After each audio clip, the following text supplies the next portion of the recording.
हे देवी, माघ माध्यम के चतुर्थ अध्याय का पठन मैं शुरू कर रहा हूँ। इतनी कथा सुनाने के पश्चात महर्षि वशिष्ठ जी ने राजा से आगे कहा, हे राजन, जब महर्षि भृगु पर्वत पर स्थित होकर अपने शिष्यों सहित निवास करने लगे तो एक दिन पर्वत के एक क्षेत्र से निकलकर एक विद्याधर दंपति भृगु जी के समीप आए। दोनों ने ऋषि को आदर सहित नमस्कार किया। महर्षि ने आसन देकर उन्हें प्रेम पूर्वक बैठाया। दोनों पत्नी पत्नी का मुख दुखी और व्याकुल क्यों है? भृगु ऋषि ने सांत्वना प्राप्त कर विद्याधर कुछ प्रकृति तस्त हुआ और बोला, हे महर्षि, मैं तो स्वयं इसी भाव से आया हूँ कि आप मेरा दुख सुनकर आपके उसके निवारण का मार्ग बताएं। मुझे अपने पुण्य कर्मों के प्रभाव से स्वर्ग की प्राप्ति हुई है, किंतु मैं इस कारण से बड़ा दुखी हूँ कि देव शरीर पाकर भी मेरा सुख मुख व्याघ्र के जैसा है। पता नहीं मेरे किस अज्ञात पाप कर्म के कारण मुझे व्याघ्र की मुखाकृति प्राप्त हुई है। विद्याधर ने आगे कहा, मेरे साथ आई ये द्रुपति स्त्री मेरी पत्नी है और ये संगीत गायन तथा वादन में अत्यंत निपुण है। इसने कौमारी अवस्था में सातों स्वरों का उत्थान करके मधुर स्वर में वीणा वादन किया। इसके वीणा वादन की मुग्धकारी मनोहरता के ने गायन कला तथा वीणा वादन के विशेषज्ञ देवर्षि नारद को बड़ा प्रभावित किया और नारद जी प्रसन्न हो गए। उस समय वीणा वादन के साथ ही इसके शरीर का अंग प्रत्यंग लय पर थिरक रहा था। इसके वीणा वादन की पंचम ध्वनि सुनकर भगवान शंकर को भी रोमांच हो गया और वे भी मुग्ध होकर शीश हिलाने लगे। हे ऋषि श्रेष्ठ, मैं आपसे सत्य कर रहा हूँ कि शील, स्वभाव, चरित्र, गुण तथा सौंदर्य और यौवन की दृष्टि से मेरी पत्नी अद्वितीय है। इसके जैसी विशेषताओं से युक्त स्वर्ग में भी कोई अन्य युवती नहीं है। हे ब्रह्म ऋषि, मुझे यही दुख खाया जा रहा है कि ऐसी अद्वितीय सुंदरी का पति मैं कैसा कुरूप हूँ। मैं इसी कुरूपता के दुख की अग्नि में दिन रात जलता रहता हूँ। मैं दुखी होकर आत्महत्या तय करने की सोचता हूँ, किंतु धर्म भय से रुक जाता हूँ। हे प्रभु, मैं किस पाप के कारण दिव्य शरीरधारी होकर भी कुरूप हूँ? कैसे मेरा दुख दूर होगा? कैसे मुझे अपने पूर्व की सुंदर मुखाकृति प्राप्त होगी? क्या मैं सौंदर्य प्राप्त कर अपने सह धर्मने के साथ से जीवन सुख से व्यतीत कर सकूँगा? हे श्रेष्ठ, कृपया मेरी इन शंकाओं का समाधान करके मेरा दुख हरण करने की कृपा करें। विद्याधर के ऐसे आर्तवचन सुनकर त्रिकालदर्शी दिव्य दृष्टिधारी महर्षि भृगु ने विद्याधर को सांत्वना देकर आश्वस्त करते हुए हंसकर कहा, ये श्रेष्ठ ज्ञानी विद्याधर, अपने कर्मों के विचित्र फल को पाकर केवल अज्ञानी ही ग्रस्त होते हैं। ज्ञानी व्यक्तियों को शोक नहीं होता। अपने शोक और मोह पर तुम ज्ञान द्वारा विजय प्राप्त कर सांत्वना धारण करो। अनेकों बार मनुष्य विधि के विधान को महत्व नहीं देकर ऐसे ऐसे कर्म कर डालता है जो उचित कार्य होकर भी विधि विधान सहित नहीं किए जाने के कारण दारुण दुख का कारण बनते हैं। इस प्रकार सुफल के स्थान पर कुफल प्राप्त होता है। विद्याधर को इस प्रकार समझाने के बाद भृगु जी ने आगे कहा, हे विद्याधर, सभी पुण्य कर्मों को भी विधि विधान सहित ही करना चाहिए ताकि उनका सुफल प्राप्त हो। उसके धार्मिक कृत्य में क्रिया भ्रष्टता या अन्य किसी प्रकार की अव्यवस्था लाभ के स्थान पर हानि उत्पन्न करती है। आगे जब मैं तुम्हें व्याघ्र का मुख प्राप्त होने का कारण बताता हूँ। पूर्व जन्म में तुमने माघ मास की एकादशी का व्रत तो किया, किंतु द्वादशी के वर्जित दिवस को शरीर पर तेल मर्दन कर लिया। आपको ऐसा नहीं करना था और ऐसा करने के कारण ही आपको व्याघ्र का मुख प्राप्त हुआ है। अतः ज्ञानी और धार्मिक पुरुषों को त्याज्य तिथियों पर तेल मर्दन नहीं करना चाहिए। यदि भूल से तेल लगा भी लिया जाए तो स्नान अवश्य करना चाहिए। जो भूल अज्ञानतावश आपने पूर्व जन्म में की थी वही किसी समय अज्ञानतावश राजा पुरु से भी हो गई थी। उन्होंने भी द्वादशी आदि पुण्य तिथियों पर तेल लगाने की भूल की थी। तब इस भूल के कारण राजा पुरु का केवल मुख ही नहीं वरन संपूर्ण शरीर कुरूप हो गया था। राजा अपने संपूर्ण शरीर को कुरूप देखकर बड़ा दुखी हुआ। उसके शरीर का पारावार नहीं रहा। अपने कुरूप शरीर से दुखी होकर राजा पुरु ने अपने घर बार का तथा राजपाट सबका त्याग कर दिया। राजा पुरु उग्र तपस्या करने की कामना से प्रेरित होकर गिरिराज पर्वत के निकट एक सरोवर पर गया। वहाँ उसने स्नान कर स्वयं को पवित्र किया और एक कुशासन पर विराजमान होकर एकाग्रचित होकर संपूर्ण मंत्र तथा इंद्रियों को वश में करके तपस्या करने में लीन हो गया। निराहार रहकर एकाग्रचित कठोर तप करते हुए राजा पुरु को 3 माह का समय व्यतीत हो गया। एक दिन भगवान विष्णु राजा के सामने प्रकट होकर बोले, हे राजन, पिछले 7 जन्मों से तुम मेरी भक्ति तथा आराधना करते आ रहे हो। मैं तुम पर अति प्रसन्न हूँ। तुम मुझसे मनवांछित वर मांग लो। भगवान विष्णु के ऐसे प्रेम पूर्ण वचन सुनकर राजा ने आंखें खोलकर देखा तो आप अपने सामने साक्षात विष्णु भगवान को देखा।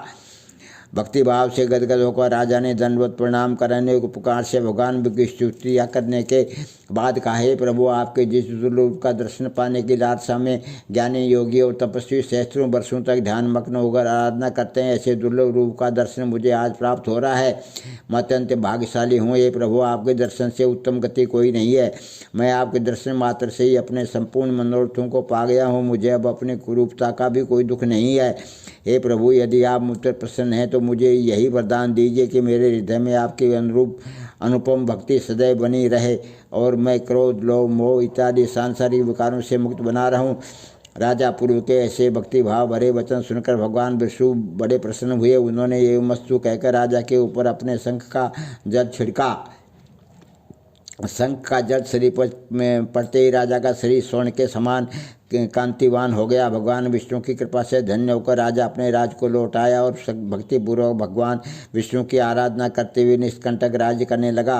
महर्षि भृगु जी ने कथा सुनाने के बाद कहा, हे विद्याधर, कर्मों की गति को जानकर आपको दुखी नहीं होना चाहिए। यदि तुम अपने कुरूपता का निवारण चाहते हो तो तत्काल मेरे कथनानुसार अभी आरंभ होने वाले माघ मास में मणिकूट पर्वत पर स्थित नदी के तट पर जाओ और वहाँ भगवान विष्णु का ध्यान कर नदी में स्नान करो। इससे तुम्हारे पूरे जन्म के पाप नष्ट हो जाएंगे। मणिकूट नदी के आसपास सिद्ध पुरुषों का तथा देवताओं का निवास है।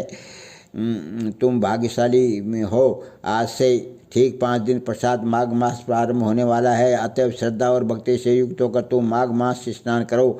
माघ स्नान की विधि इस प्रकार है। पौष शुक्ला एकादशी के दिन से स्नान आरंभ करना चाहिए। भूमि पर शयन करें और 1 माह तक निराहार व्रत का पालन करते हुए तीनों कालों में स्नान करते रहना चाहिए। मन को एकाग्र करके पूर्ण इंद्रिय निग्रह करते हुए सभी प्रकार के भोगों को त्याग कर माघ शुक्ल एकादशी तक तीनों कालों में भगवान विष्णु का पूजन करना चाहिए। इस प्रकार मनसा वाचा कर्मणा स्वयं को विष्णु भगवान में लीन कर जो मनुष्य पूरे माघ मास स्नान करता है, श्रद्धानुसार दान करता है और माघ महात्म्य का श्रवण करता है, वह संपूर्ण सांसारिक सुखों को भोग कर यश और कीर्ति को प्राप्त कर अंत में स्वर्ग को प्राप्त करता है। अतएव समस्त सांसारिक सुखों की कामना रखने वाले तथा स्वर्ग की कामना करने वालों को माघ मास स्नान और महात्म्य श्रवण में अवश्य ध्यान लगाना चाहिए। माघ स्नान के फल से मनुष्य की विपत्तियां तथा सभी प्रकार के पापों का नाश हो जाता है। माघ स्नान यज्ञ से भी अधिक फलदायी है। माघ स्नान से समस्त दानों का फल प्राप्त होता है। विशेष क्या कहा जाए, ये एक माघ मास का स्नान भी ही समस्त यज्ञों तपों तथा योगों का फल देने वाला है। पुष्कर, ये प्रयागराज, ब्रह्मावर्त, पृथुदक तथा गंगा संगम इत्यादि तीर्थों पर 10 वर्षों तक नियमित स्नान द्वारा जो पुण्य प्राप्त होता है, वही फल केवल 3 दिनों तक माघ स्नान तथा महात्म्य श्रवण द्वारा प्राप्त हो जाता है। ऐसे मनुष्य जो सदैव सांसारिक दुखों से मुक्त रहना चाहते हैं तथा दीर्घायु संपन्नता, सुंदरता, सौभाग्य चाहते हैं, उन्हें चाहिए कि माघ मास का व्रत, स्नान तथा महात्म्य श्रवण कभी नहीं छोड़ें। दरिद्र तथा दुर्भाग्य तथा पाप इत्यादि को नष्ट करने के लिए माघ स्नान सर्वोत्तम है। हे राजन, श्रद्धा के अभाव में किए गए सभी पुण्य कार्य अल्प फल देते हैं, किंतु माघ स्नान श्रद्धा सहित अथवा श्रद्धा रहित किसी भी रूप में किया जाए, यह संपूर्ण फल प्रदान करता है। चाहे कैसे भी भाव से माघ स्नान किया जाए, यह संपूर्ण फल प्रदान करता है।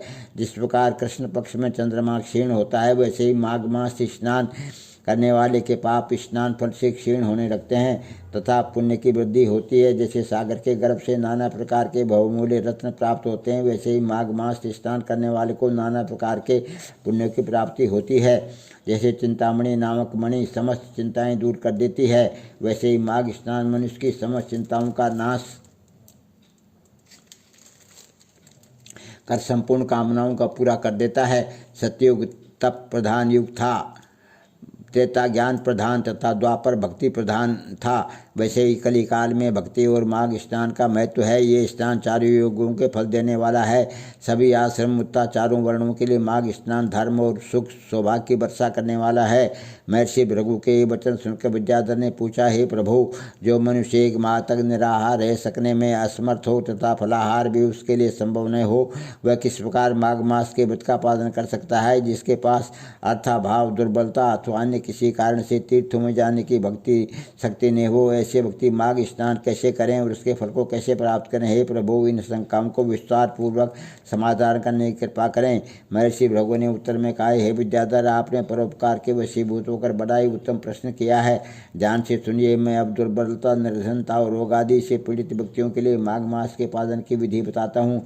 जो मनुष्य निराहार नहीं रह सकते और फलाहार का प्रबंध नहीं कर सकते, वे केवल एक समय सात्विक आहार करके व्रत का पालन करें। यदि यह भी संभव न हो तो केवल 2 बार सात्विक आहार करें अथवा केवल दूध पीकर ही माघ स्नान करें। निर्धन व्यक्ति को जब भी भोजन प्राप्त हो वह भोजन कर सकता है, परंतु बासी, सड़ा हुआ, झूठा, अशुद्ध तथा कृमियों से युक्त भोजन नहीं करना चाहिए। इसी प्रकार कामोद्दीपन तथा अजीर्ण उत्पन्न करने वाले भोजन को भी नहीं करना चाहिए। वृत्ति मनुष्य को सादा, सुपाच्य, सात्विक एवं शुद्ध भोजन ग्रहण करना चाहिए। ये मनुष्य जो किसी कारणवश माघ स्नान के लिए तीर्थों में नहीं जा सकते, सूर्योदय के पूर्व शैया त्याग कर और नित्य कर्म से निवृत्त होकर भगवान का भजन करते हुए नगर के बाहर किसी सरिता, सरोवर, झरना, कूप अथवा तालाब पर जाकर स्नान करें। रोगवश या अन्य किसी कारण से जो ऐसा करने में भी असमर्थ हैं, वे घर पर ही गर्म जल से स्नान कर सकते हैं।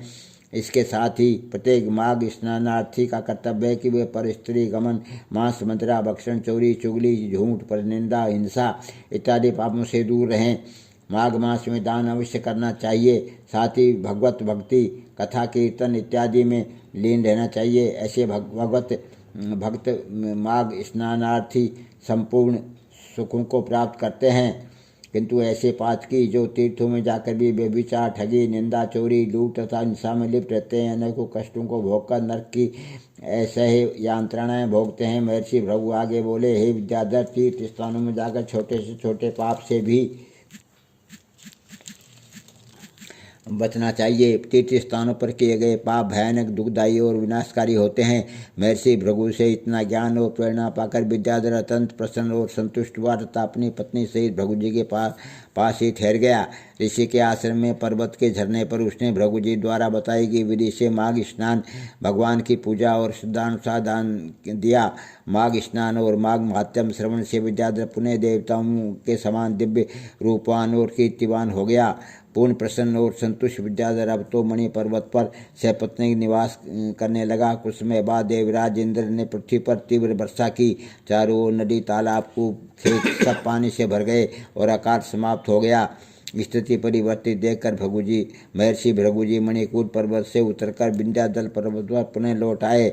माघ स्नान की महिमा तो अपार है ही। जो व्यक्ति माघ महात्म्य का श्रद्धापूर्वक नित्य प्रति श्रवण करते हैं, उन्हें पृथ्वी पर सभी सुख तथा पुण्य फल प्राप्त होते हैं और संपूर्ण मनोरथों की सिद्धि होती है। सोते ही ऐसे भक्तों को के हृदय में भक्ति का संचार होता है, उनकी प्रभु चरणों में प्रीति बढ़ती है।